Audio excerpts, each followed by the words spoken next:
both Feel of us. free. And then I'm going to back this up a smidge more. So just a little close for my taste. Okay, we're Facebook Living. Oh. In 3, 2, 1. Hello. Okay, well, we're now on Facebook. And then if you wanted to, you can use this if you want. If you wanted to. Oh. Well, but that's yours. Oh, I'm going to hold this and You do are? things. Yeah. Seriously. I'll get right up in your face. It's Okay, not do awkward it. at all. I love it. I don't know if you can tell. It's kind of hard to make me feel awkward. And Why it doesn't. I can help you out if you like. So this is a really Because it's case. really super tight. Oof. It is always super It's tight. right on there, snug in there. I'm just going to put, okay, that looks better to me. Woo. Okay. Perfect. And then should You, I kind of wherever want wherever in you it want to too. set it up. I mean, Can I see? Can we get a little bit of you in there too? Is that possible or? oh, that would be trickier. Yeah. Okay. Then no worries. I mean, I'd have to like, Yeah. Then we can just put it right. like right in here Yeah, somewhere. maybe. Let me see what it looks like.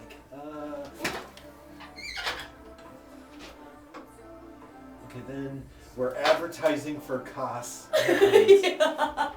Okay, that's not bad. If you want to come over here and take a look at it, so it'll perfect. kind of capture most of this, Yeah. and I'll be mindful of trying to focus this on so it's. Oh no, that's perfect.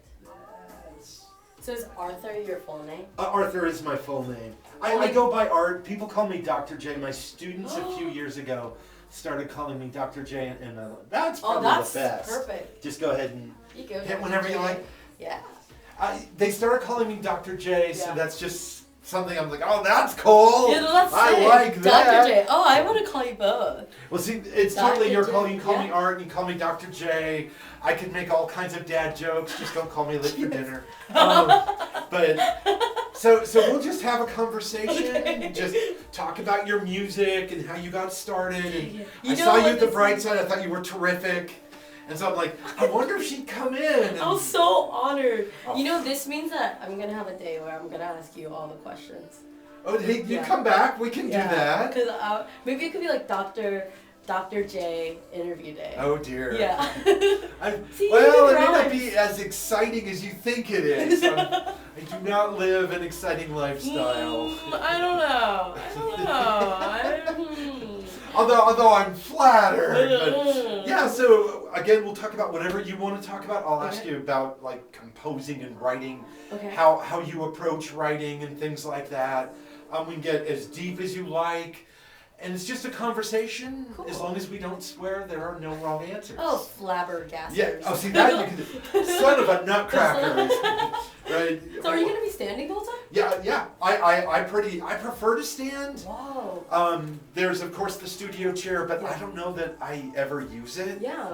I kind of think on my feet. Oh, I like And literally. like when I I'm when I'm here alone, Yeah. I'm moving back and forth. You ready? Yeah, I'm ready. And we are not going to do that particular song right now. We're going to come back to that one later. Hi everybody, you're listening to your Tuesday afternoon alternative with Dr. J. We are here, 17 plus years on WUDR Dayton, Ohio, a rock in the Gem City. Music in all directions, support your local music scene. You just heard 3 songs from Serin Oh. I'll let her describe them for you, but it is a real treat. I saw her play the Battle of the Bands at the Bright Side, and seriously, the entire crowd was really into it. And you were very different. I'm trying to think there was like a string band, a rock band. You know, your stuff is kind of almost more electro dream pop kinds of things going on there. But it was so interesting because it was lots of different music, lots of great music. And I'm like, who is she? I do not know who she is. And I have serious fear of missing out when it comes to music. So thank you so much for coming in, Serin Oh. Hi everyone, thanks for having me, Art. I had the opportunity to perform at the Bright Side, and it was all thanks to my friend Mark Joshua, who's also a fellow artist. Yeah. And he was actually, Libby had reached out to Mark, and then Mark was like, hey, actually, I can't make it that day, but my buddy Serin is officially back in town because I moved back to Dayton in December. Like, Okay. officially moved back. So you guys are stuck with me now, Dayton. At least for a couple of years. And and that was, I feel like, my intro to the Dayton music industry. Like, you know, have you seen, like, Bridgerton? Oh, yeah. You know, in Bridgerton, they show you, like, the debutante, like, entering into, like, this, like, scene or whatever. I felt like it was like that for me into the Dayton music industry because everyone has been so kind and so lovely. And, like, I feel like the Bright Side, that Battle of the Bands Kickstart event is what, like, allowed me to meet a lot of awesome musicians here. And, yeah, shout out to the ladies who, like, made Battle of the Bands a thing. That was fantastic. Yeah, the folks at the Bright Side are always so good at what they do, and Libby Ballingy does a lot of that organizing. There's a ton of work behind the scenes that she does that people just don't know. Definitely, I agree with that. So we've got to start at the beginning. At what point did you decide that you wanted to make music? Sheesh. Okay. No pressure. No pressure. Zero. So I grew up here in Dayton, actually, Beaver Creek to be very specific. Oh, also, yeah. Can you hear me all right? Oh, yeah. Yeah? Fine? Okay. Crispy crisp. So I grew up here in Beaver Creek, and I did choir all my life. And I also did show choir, but I never really did, like, private voice lessons or anything. And then I fell in love with jazz music. Ella Fitzgerald, to be very specific. And Frank Sinatra after that, but I just really love that they were playing. Just having fun. You know how jazz is when you scat and stuff. And then my senior year in high school, there was a new band director for the high school named Mr. Frost, Matt Frost. Shout out to Matt Frost. He was like, hey, like, we're doing like a jazz band thing, and I just got super curious about it, reached out to him, and he was like, yeah, let's have a singer on it, why not? And that was like the first time that I actually performed live by myself with like a band ever. And then after I did that, I was like, right, I think maybe this is what I'm called to do. And then because that senior year is when everybody is applying to colleges and all that jazz, right? Oh, yeah. And University of Southern California was my dream school. I was like, right, I'm going to go there. I'm going to be a sorority girl, everything.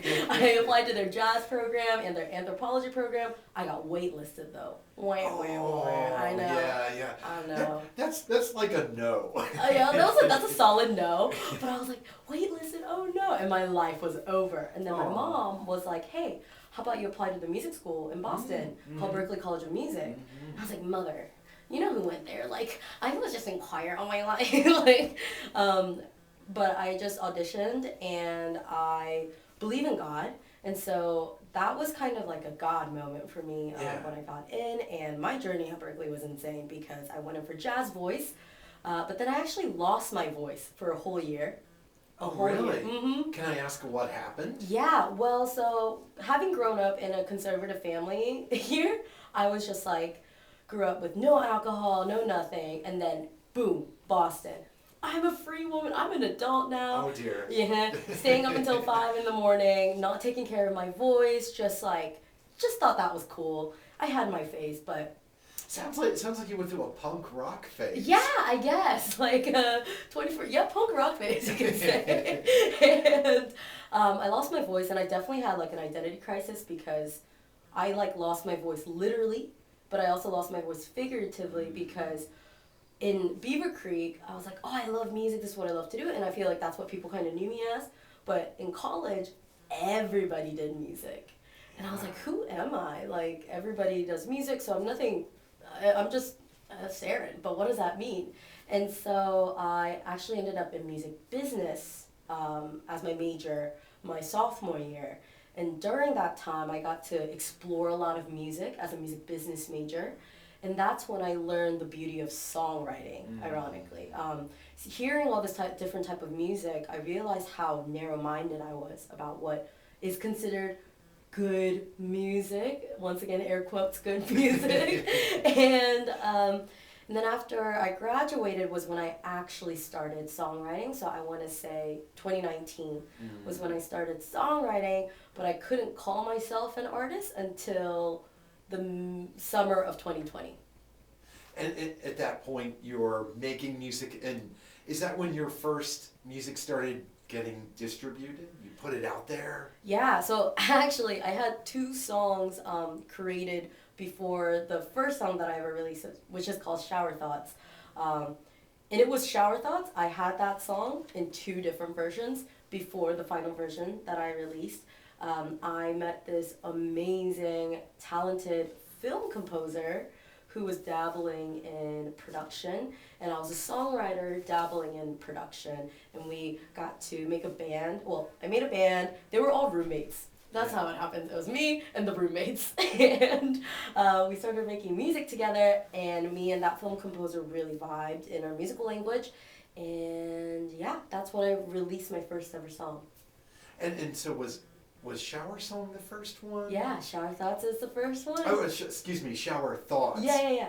Shower Song, same thing. Well, and I was trying to remember, you talked about it at the Bright Side, and so is this something like where the water is flowing and that helps like creativity? It's weird you say that because I was like, that was the only song where I was like, okay, like I was in the shower, and the song literally came to me when I was in the shower. I was like, that's the first time that's ever happened, that's the only time. But right now I'm in the process of writing my next EP. And it happened again. It's not about waters, it's not about a shower. I guess it's kind of about water, it's kind of about the sea. But yeah, it literally, a line just came to me, and I guess there's something there, art just flowing, water flowing, idea flowing, I don't know. But that works for me, and a number of artists will say, like when they're in water, right? They're in the bath, they're in the shower, they're in the pool, they're at the beach, whatever. That water can connect in one way or another or free them in terms of their thinking. So I think you're in grand and glorious company. Yeah, wow. Thank you so much. Well, so I'm curious, how do you approach writing a song? Yeah. Does the music come first? Do the lyrics come first? How does it work for you? Yeah, I love this question because for me it's completely random, but it usually comes either in a form of melody or lyrics. I love poetry, and I love books, and I love rap. Even though I'm not quite rhythmically advanced, I really appreciate like the word craftism.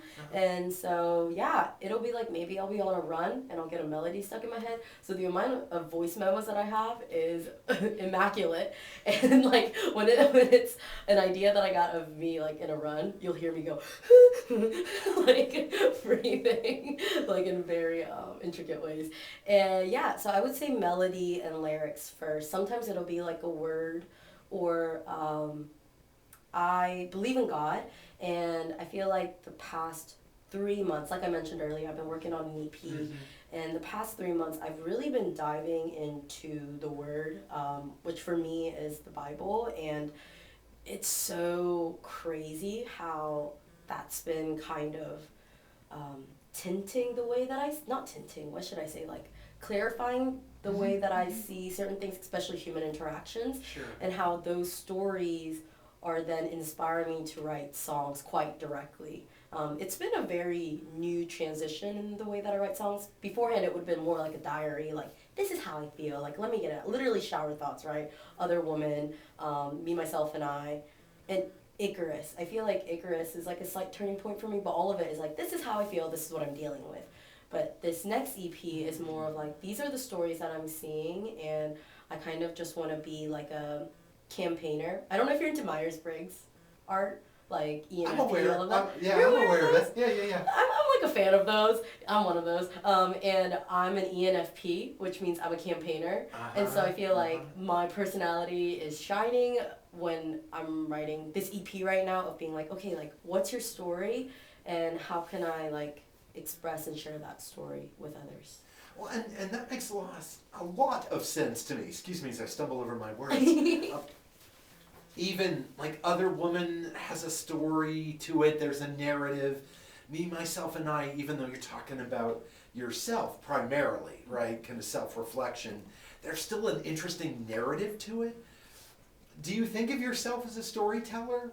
Right, so whether it's personal or whether it's, just something that you've made up, do you think of yourself as a storyteller? Yes. That dramatic pause. It worked. It totally worked. It worked great. Yes, I think that's why when I released Shower Thoughts, the first song I ever released, I released the song that I did with the film composer because the way that I write stories, I'm learning, and I learned through that process, is that I'm a very visual person. And so I see things, and when I worked with previous producers, I'll be like, oh, like, I see the storyline, and they're like, okay, but like, what does that mean? Like, does that mean you want a groovy bass line? Like, what do you want us to do in, like, I don't know, measure 24? But I guess I just wanted someone who could bring that story to life. And I guess in that way, I'm more of a director, storyteller, I don't know. Well, and there's not a right answer there. Yeah. Storytelling means different things to different people. Sure. Right? A songwriter like yourself thinks of story almost maybe as a theme, Yes. that or an idea that you want to convey to a listener. If you're a filmmaker, right, you're thinking, okay, how do I want to tell a story in what people see, right? Where the songwriter and the musician have to think really deeply about what someone is going to hear. Yes.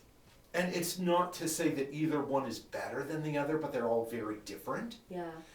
I do think it's interesting that no matter how dark your songs get, at least in the songs I've heard, right? Like Other Woman, there's still this positive element to it, right? Like even though you're basically telling this guy, this isn't going to happen. What did you think was going to happen? This is not going to happen. But you don't necessarily. It's like you elevate yourself and you elevate the other woman. Wow. So it seems like there's a positive kind of approach that runs through your music. Do you agree with that, or do you think I'm way off base here? Like, my goodness, you couldn't be more wrong. Wow, that's so encouraging to hear. Thank you, Art, Dr. J. I guess, I like laughing a lot in life, and there's this book called Just Play, which, have you read it? Yes, and it's just talking about, like, yes, we're musicians and we're craftsmen, but we're just playing, and I feel like same with life. And there's this, like, tone of, there's really serious things, and we want to look at it, right, especially in the world today. We should look at it, we should acknowledge it, we should do something about it. But what's the point of also being down and groggy about it? Like, we can acknowledge it and do something about it, but it'll only be more powerful when we are rooted in, like, love. And that's just really encouraging that you said that, so thank you so much. And I think the music reflects that.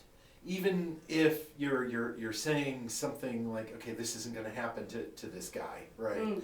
It's not like you're attacking them or putting them down. You're just being really direct and honest with the person about what you're thinking and what you're feeling, and I appreciate that, right?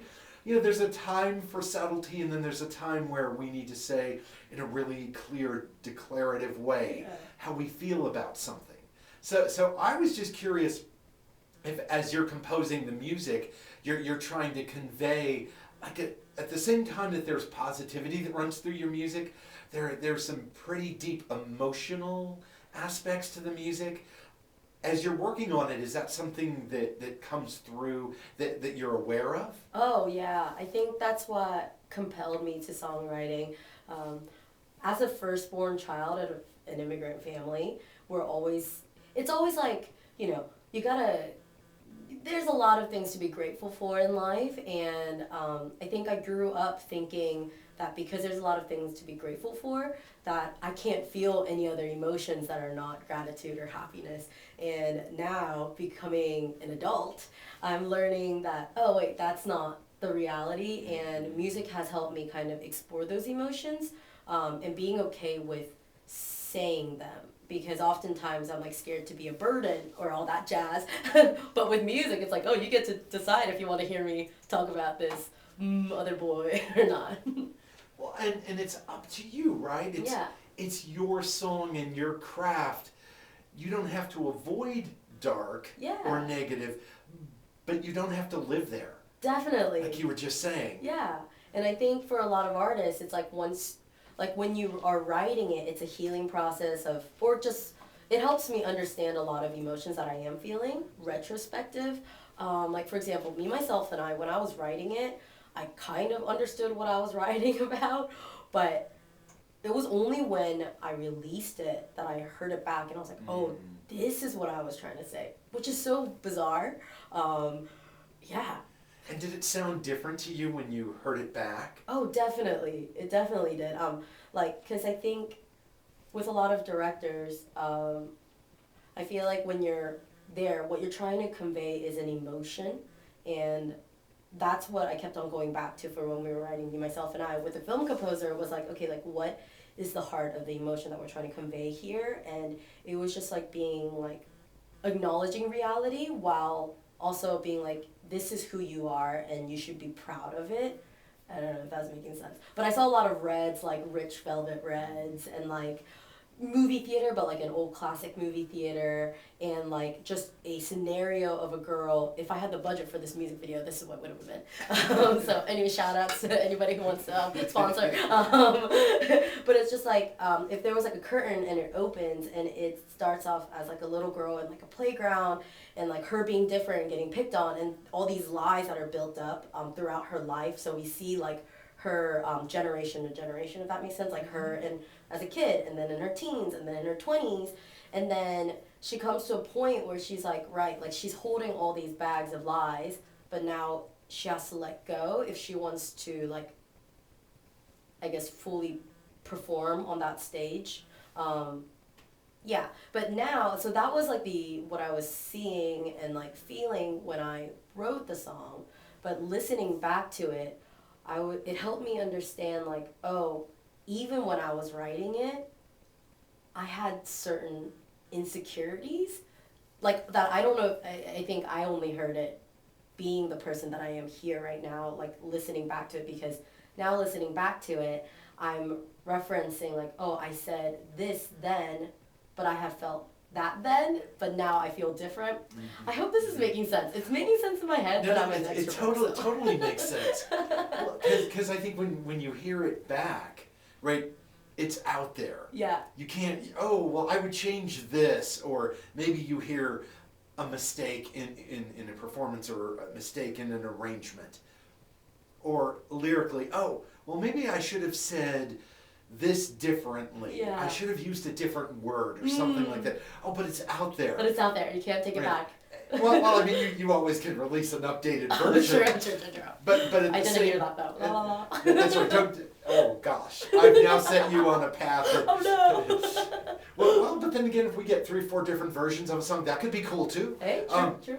But I think once it's out there, there's a certain freedom, you know, that people hear it, and you're not just making music for yourself. Right now, you're making music for the community. You're making music for all of us.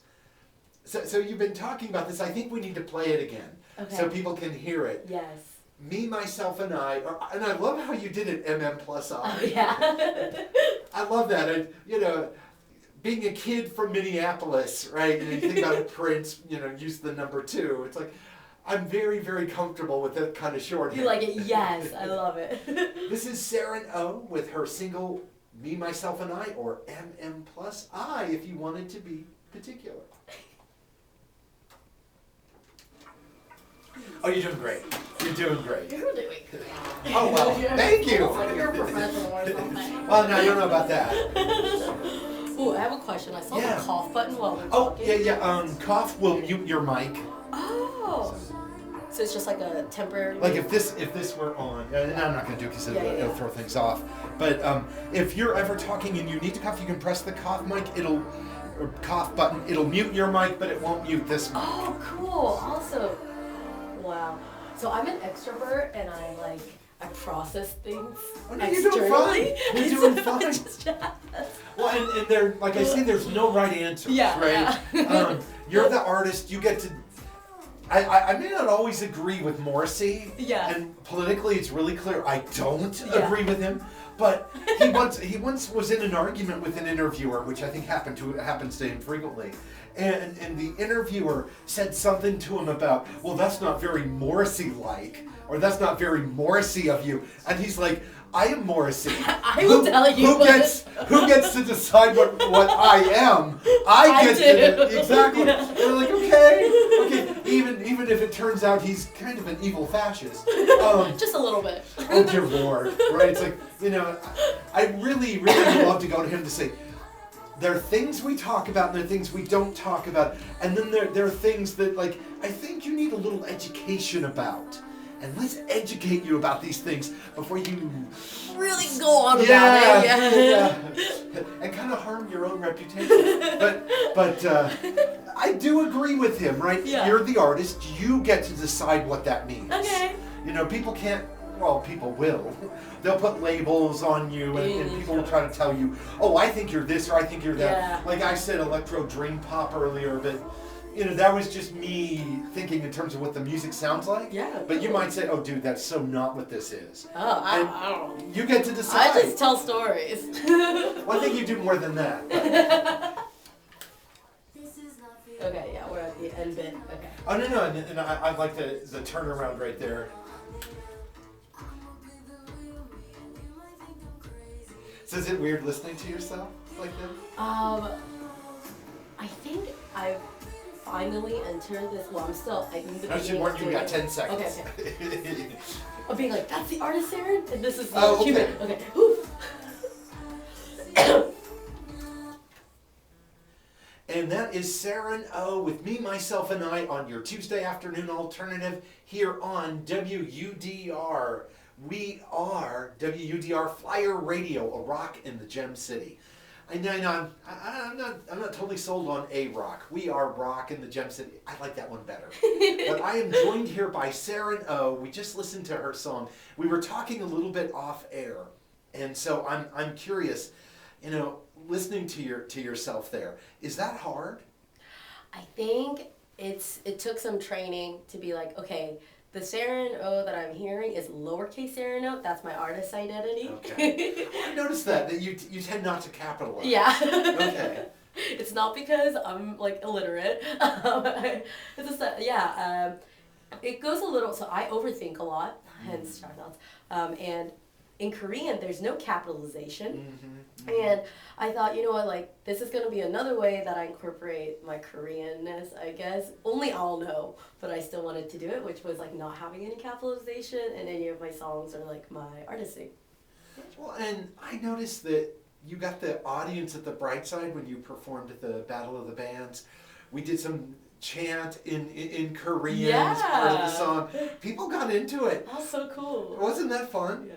But what I also like is that you are very direct and honest and authentic with your identity, right? I'm not just an artist. I am an artist who wants to acknowledge all the different aspects of your identity, all the different aspects of your personality. Have you had any pushback when you do that? Like, okay, I'm Korean indie, I'm Korean dream pop, I'm a Korean songwriter or whatever. Yeah. At this stage, has anyone pushed back on that? Well, it's interesting because I grew up in the States and I'm an American citizen and all that. But as soon as I told people like I do music, then their first initial thing is actually, oh, so you're a K-pop artist, right? And I'm not. I'm not a K-pop artist. And it's just interesting that that's like the initial connection. Yeah. Like I'm a Korean American artist, like that is part of who I am. But another thing though, I am very thankful for the K-pop industry because a lot of the people that have been reaching out to me are people who are very involved in the K-pop scene, and I think I don't know how, but the Spotify algorithm started pushing me to people who are really into K-pop, and maybe it's the way that I look. Those people have been really vibing with my music, so I'm very, very honored because K-pop fans are the most loyal fans in the whole entire universe. So, whoa. They're intense. Yeah, they're devout. I have seen some of these arguments online, and I'm just watching over here. I'm not going to say anything because, well, first of all, other than liking some artists and some songs, I really don't have anything to contribute. Yeah. And I can learn just by, watching and reading and things like that.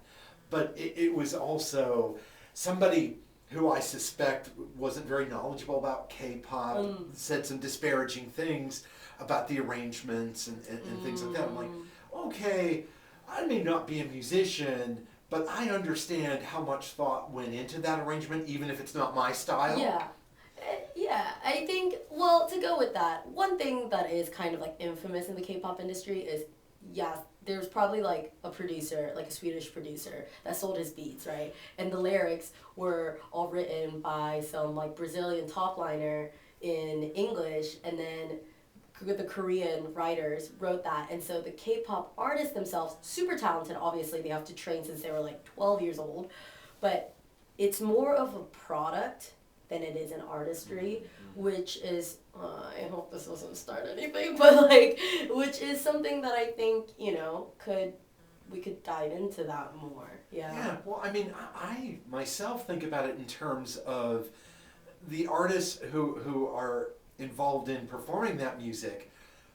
Some of them say they're songwriters and some of them say they're entertainers. Yeah. Right? And I picked up Huge on that difference. right away. Right? That folks who aren't involved in the songwriting don't claim to be. Yeah, true. And shouldn't we respect that? Definitely. Like someone's not pretending or they're not putting on a false front or I agree with that. a fake identity. Yeah. Right? I'm a performer. I sing, I dance, right? I do all of those important elements that go along with playing live. Yeah. But I didn't necessarily write the song, I'm interpreting the song.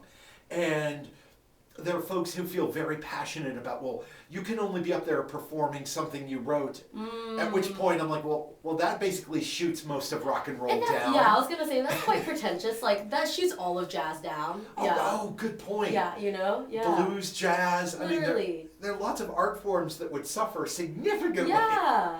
And I agree, like, because that was definitely something that I struggled with, was like, I'm not a run singer. Like, I can't Whitney Houston for you. I can't Beyonce for you. And I thought for the longest time, because I can't do that stuff, that I'm not an artist. But then what about Phoebe Bridgers? What about Bob Dylan and all these people? And that's when I had to have my own realization of like, right, like, I might not be like a entertainer, like, not an entertainer, what's the word? I might not be like a vocal craftsman in that way, but that's why I always identify myself as a storyteller, like you said earlier. You caught on that, yeah. Well, or at least that was my interpretation. Yeah. Please feel free to correct Oh, me if you I'm are wrong. correct. Validated, affirmed. I feel so much better now. Yes. Well, because I think it's easy to attack something you don't like, but you're attacking it from a place of ignorance. Yeah. Right? Wow. We won't say too many mean things about Damon Albarn, but let's be honest about how much co-writing occurs across different genres of music. Sure, yes. Right? I mean, I'm a huge fan of the Wrecking Crew, which played on a lot of songs in the 1960s and into the 70s that they themselves would have been directly or indirectly credited depending upon the arrangement. But if someone came along and said, oh, well, that's false because their names are they're not in the group or something like that, I'm like, oh, wait a minute, it's always easy to dismiss or denigrate something you don't understand. Sure. And this might take it a little left swerve, but I also think the reason there's been a shift in, this is a total left shift, I have to say. But we never do that here. We never, zero, never. Well, with K-pop, it's always been about image, so it's like, right, there's all these talented singers, talented songwriters, but they don't look like what they want the K-pop stars to look like, so they can never have the platform. Whereas now there's Billie Eilish and Phineas, right? That's number one example of bedroom pop, and the internet existing, and TikTok. Honestly, we can go on and debate about TikTok, but like all these online platforms that's allowing artists that would have traditionally been turned down by record labels because they're not quote quote marketable, that is now thriving, like Billie Eilish. Or there's this artist named Noga Erez. You definitely need to check. Do you know Noga Erez? I do. Oh my gosh, I love her. Noga Erez, or like Rina Sayawama, who's a Japanese-British artist, traditionally would have never made it in the market, but she got big because of YouTube. And all these artists that are songwriters themselves, are talented themselves, and are now finally getting the recognition that they do deserve, because there isn't a gatekeeper being like, oh, like you're not this size, you don't look this way, so we can't. And so I feel like now, me entering into this music world, one of the biggest things was like, oh right, like I don't have blonde hair, blue eyes, or I'm not a size like 000 like they want in Korean K-pop. So I can't do music in the front end of things. So that's why I studied business. But studying business, I saw how there was a transition. And now, more than ever, it's so clear that it's the online industry that's taking the lead rather than the labels deciding what artist is going to thrive. Oh, I think that's incredibly well put. You make a great point too, because there's so many indie artists, right? And especially women or artists of color who have been marginalized, or who have been ignored because they don't look a certain way, or for that matter, the kind of music they make, right? It doesn't fit into a label. It doesn't fit into a box. That chances are a group of gentlemen, and we'll use the term loosely here, right? Decided, okay, this is what we're pushing this year, right? Or this is what's hot. And I have come across so many terrific artists who, right, they're not the size or the look or the characteristics that these business people or these lawyers tend to think someone needs to be in order to be a musician. I especially wonder about you as not just a songwriter and someone who, okay, you're Korean, it's part of your identity, but you don't make K-pop. No. You make other kinds of popular music. And I'm curious if you ever get any responses in terms of people thinking that you should be making K-pop, or thinking, as a songwriter who happens to be a woman, do you find that people want to put you into a particular category because of that? I think I've been super blessed to have been collaborated or have interviewed with people that have been very actually encouraging of what I am doing, which is just being a third culture kid, someone who's Korean and American. I'm just here, and I've lived in Spain or whatever, so like just getting a little bits of everything. And I've never actually felt that. If anything, I think my previous collaborator, the film scoring producer, like it was just very much more like being like, okay, is this exactly what you want to say? Like as Serin, as like the identities that you do carry, like is this true to that? And always going back to like, is it true to the message and the core of what I say I want to say, or am I trying to appease to what I think people want to hear? And I think that's like a battle probably with a lot of artists and creators in general, is like, is this true to what I'm saying? But at the same time, am I like trying to carve out certain things because I think that's what people want to hear? Oh, that's a good distinction. How do you tell the difference as a songwriter? That's a good question. How do you know? How do you know when it's real and authentic to the core of your identity, and when maybe it feels false or it feels wrong? Wow, that's a big one. I think it goes back down to the heart, how your heart feels about it. Like if there's peace in knowing like, okay, when I say these words, I really mean it. And I really stand by the story that it's telling. So with every single one of my songs, I think about it, every single one of them as like its own movie. And that's why like... Oh, really? Yeah, that's why all the colors are different. And like, and right now, like I mentioned earlier, I'm writing a new EP, and it is like separate stories, But I'm thinking about this one as kind of like a series, like, like Netflix series. So it's still in the same world, but like, and specifically like Wes Anderson. I don't know if you're into Wes Anderson. Oh, I am. I am obsessed with it. And so Wes Anderson is a great example, I think, as an artist. He is so true to his craft, right? And like, probably a lot of people get annoyed by him because of the way that he says certain things. Sure, it could come out of as very pretentious. He's very like nitty gritty, needs to get everything perfect. Yeah. Not everyone's gonna like it, very clear, but the people who like it are gonna like it because he's so true to it. And I think same with when I write these songs, it's like, yes, I love Jesus. So the songs and the angles that I take will probably reflect that because that's who I am. I'm a woman. I don't know, like exploring things. So like these things are gonna pour out into my song, and I have to acknowledge, and I hope that there are people who don't like it, because that means that I am true to what I'm saying, rather than me doing the commercial thing of being like, oh, love is good, love is bad, I don't know. Well, it's almost like you know when it sounds right to you. Yeah, exactly. And you're not trying to appease, or you're not trying to make something so that people will like you. You're trying to make something because it's who you are. And as cliche as it may be, like, everyone's taken. Like, everyone's all taken. Like, why not you be you? Like, don't rob the world of having, like, Dr. J, right, as, like, or art, right? Or, like, don't rob the world of Serin being fully Serin, and don't rob the world of you being fully you. And I genuinely believe that. Yeah. And I think that comes through in your music, and people can connect to that. Oh, gee, thank you. Right, there's a kind of respect in your music that connects in that idea in a way that people can hear and feel. Wow. What does that feel like for you? Wow. What? Or can you repeat the question again? I was No worries. Yeah. Well, first of all, I paid you a compliment, which is the evil trick, right? That's the evil trick. Make the guest feel good, then ask a really complicated question. Now, I'm just curious. I think there's respect in your music, right?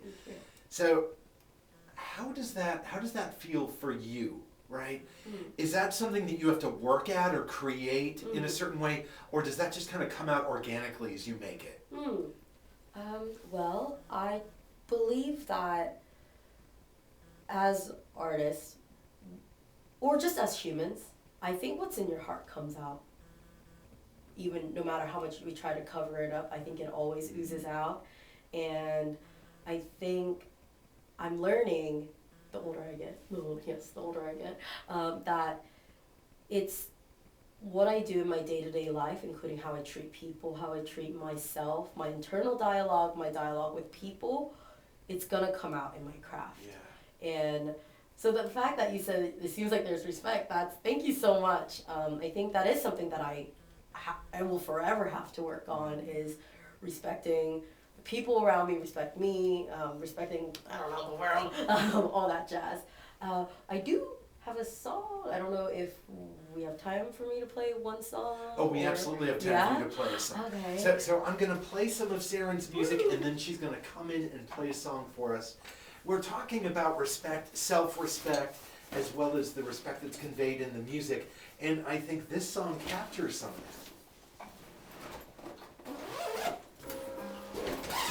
Dude, Art, you're great. You make me feel really comfortable. Oh, well, that's the plan. That's the plan. I have a mentor. His name's Bill Johnson. Bill Johnson. And, I know way too many people named Bill Johnson. Really? I wonder if you know him. That would be amazing. Oh, what's he do? He's actually a pastor in Boston. Okay, I totally don't know it. You're like, no, absolutely not. I am pretty certain I don't know it. That would have been so cool. You're like, oh yeah. Most of the Bill Johnsons I know are either, I know a Bill Johnson in Cincinnati. Yeah. Not surprisingly, I know a Bill Johnson in Minnesota. Oh, wow. So when did you come here from Minnesota? Oh gosh, I came to Ohio for, I came to Ohio for graduate school. Did you need it out, or do you just... Oh, could you help me take it out? Oh yeah, of course. There you go. Thank you so much. Yeah, no worries at all. I use biscuits. I came to Ohio in '88 to go to graduate school. Oh, and here then in UD? No, Bowling Green State University. Oh, yeah. And then never left. You were stuck here forever now with us. Was not the plan, actually. I always thought I would go, and to this very day, I still say things like, I'm going to go back home to Minnesota. Except it's cold in Minnesota. It's cold. Let's see. Since 1988, I have called Ohio home. So at this point, and you said, I'm going home to Yeah, Minnesota. yeah, right. Oh, I lived here longer than anything else. Yeah. Well, I was gonna say, but he's a mentor of mine and one of the smartest people I know, like ever. Anyway, you give off similar vibes. Well, I'll take that as a compliment. I really admire him. Well, I've always felt that there's so much negativity in the world, I don't need to add to it. Yeah, I agree with that. Like, there's everybody else who can do that. Yeah, there are the people who are far better at that than I am. Yeah. Excuse my reach here, pardon me. Woo. Okay, so. Oh, and the waters are there for you if you. Oh, you can take it with the. Oh yeah. Why is the thing so dark? Okay, light is not hideous. Light is my enemy in here.